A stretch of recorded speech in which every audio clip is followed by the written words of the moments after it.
அந்த டைமில் நம்ம ரட்சிக்கப்பட்ட பிள்ளை நம்ம என்ன பண்ணுவோம், நீ செஞ்ச பாவம், நீ செஞ்ச அக்கிரமம், நீ சரியில்லை, உன் குடி பழக்கம், உன்னுடைய பெருமை அப்படின்னு சொல்லிட்டு நம்ம குறை சொல்லி அவங்கள வந்து அவங்கள நம்ம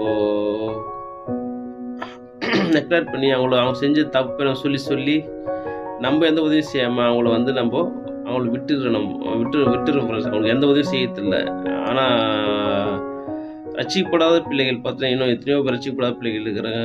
இந்து மார்க்கத்தார் சேர்ந்தவங்க, முஸ்லீம் மார்க்கத்தார் சேர்ந்தவங்க, இன்னும் அநேக மதஸ்தர்கள் பார்த்தோன்னா அவங்க பார்த்தோன்னா அந்த நல்ல சமாரியன் யாருன்னா ரட்சிக்கப்படாத பிள்ளை. அதாவதுன்னா ரட்சிக்கப்படாத பிள்ளை. ஓகே, உங்களுக்கு புரியும், நான் விளக்கு வர முடியல. ரட்சிக்கப்படாத பிள்ளை. ஆனால் ரட்சிக்கப்பட்ட பிள்ளை யாருன்னா ஆசாரியர்கள் லேவியர்கள் கண்டு போயிடுறாங்க. அந்த சமாரியன் வந்து பார்த்தீங்கன்னா அந்நியர். அவர் வந்து என்ன பண்ணுறாரு, அவ்வளோ அன்பு காட்டி அவ்வளோ இறக்கமல் இருக்கிறார். அதனால் நம்ம ரட்சிக்கப்பட்ட பிள்ளை நம்ம என்ன பண்ணுவோம், அநேக காரணம் காட்டி அவங்க செஞ்ச தப்பெல்லாம் சொல்லி நம்ம உதவி செய்யறதுக்கு. ஆனால் ரட்சிக்கப்படாத பிள்ளைங்க பாருங்கள், யாருன்னா பசின்னு வந்து கேட்டாங்கன்னா காசு கொடுக்குறாங்க, பசின்னு வந்து கேட்டாங்கன்னா சாப்பாடு வாங்கி கொடுக்குறாங்க, வயசானவங்களா இருந்தவங்களுக்கு காசு கொடுக்குறாங்க.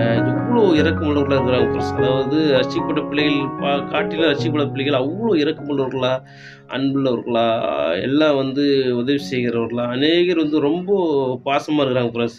ஆனால் ரட்சிக்கப்பட்ட பிள்ளைகள் அந்த லேவியன் அப்புறம் அந்த ஆசிரியர் போல்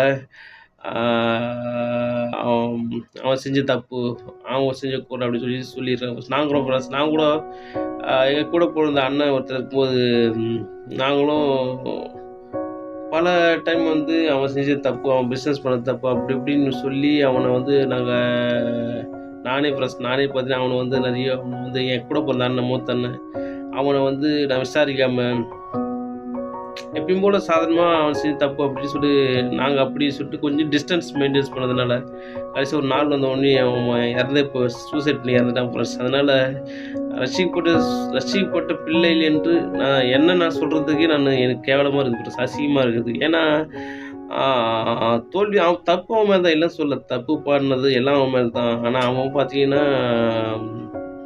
மனம் உடைஞ்சி அவன் சூசைட் பண்ணிட்டான் ஃப்ரெண்ட்ஸ். அதனால் ஏன் இதை நான் சொல்கிறேன்னா, வருத்தமாக சொல்கிறேன்னா, நம்ம ரட்சிக்கப்பட்ட பிள்ளைகள ரொம்ப அன்புள்ளவர்களாக இருக்கிறாங்க, உதவி செய்கிறாங்க, சாப்பாடு கொடுக்குறாங்க, காசு கொடுக்குறாங்க, அவங்க கல்வி சொல்லி கொடுக்குறாங்க, மருத்துவம் பார்க்குறாங்க, எவ்வளோ பார்க்குறாங்க.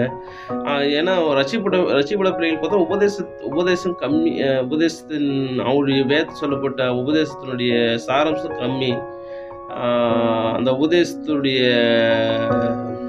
மேன்மையானது கம்மி தான் ஃப்ரெண்ட்ஸ். ஆனால் புதிய ஏற்பாட்டில் பைபிளில் அநேக மேன்மையான உபதேசம் இருக்குது. ரட்சிக்கப்பட்ட பிள்ளைகளுக்கு பூர்ணமான சுவிசேஷம், பூர்ணமான ஒரு சத்தியம்